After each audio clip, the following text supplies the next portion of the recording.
This is the Chapter 5, Section 4, Skill 2, example number 5 from the notes. And on this particular problem, we are given a graph of a girl's velocity as she's riding her bicycle along a straight road from home to school. And we're given the time interval is 0 to 12, and we want to answer questions about her motion, what her acceleration is, what that accumulation of the absolute velocity is going to represent when she turns around, and then we want to compare her distance from school to her friend's distance from school. So because there's not much space here, I'm going to be scooting my paper up and down and back. So let's just keep in mind that this is representing minutes for the time, and that the vertical axis is representing miles.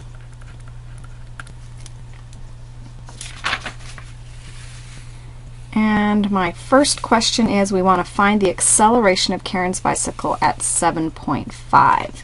So we can look at 7.5 up right here, and we can write down for part A that we know acceleration at 7.5 is going to be the same as the derivative of the velocity at 7.5, which is the same as the slope.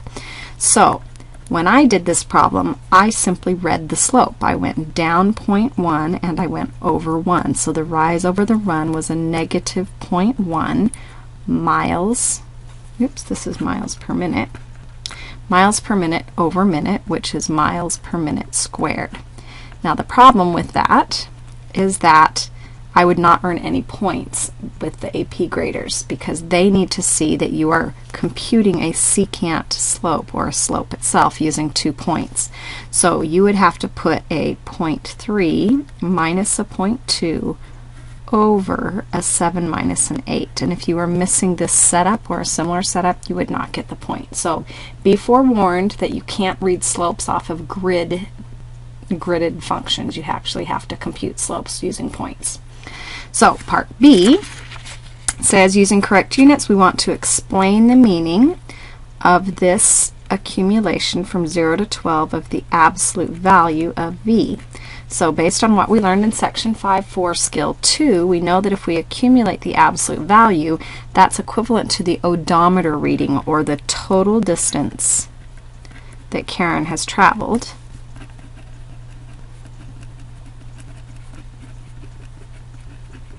measured in miles on the time interval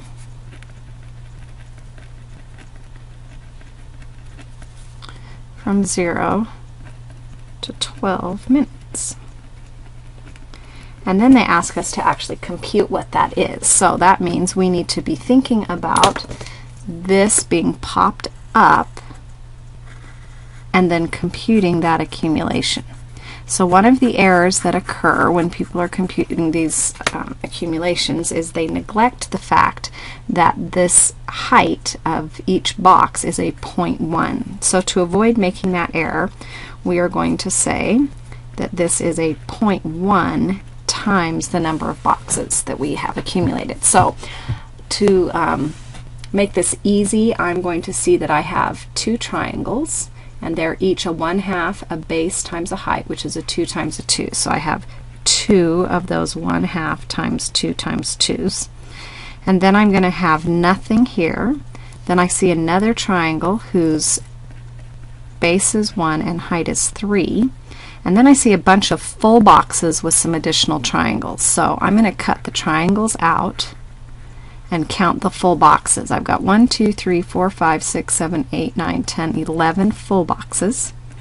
And then I have a 1/2 1 times 1, and I have a 1/2 2 times 1. So if I multiply all that out and add it all up, I end up with 1.8 miles. So she has traveled a total distance of 1.8 miles on the time interval from 0 to 12. If we look at part C, it says, shortly after leaving home, Karen realizes she left her calculus homework at home and she returns to get it. At what time does she turn around to go back home, and give a reason? So part C, we could say Karen turns around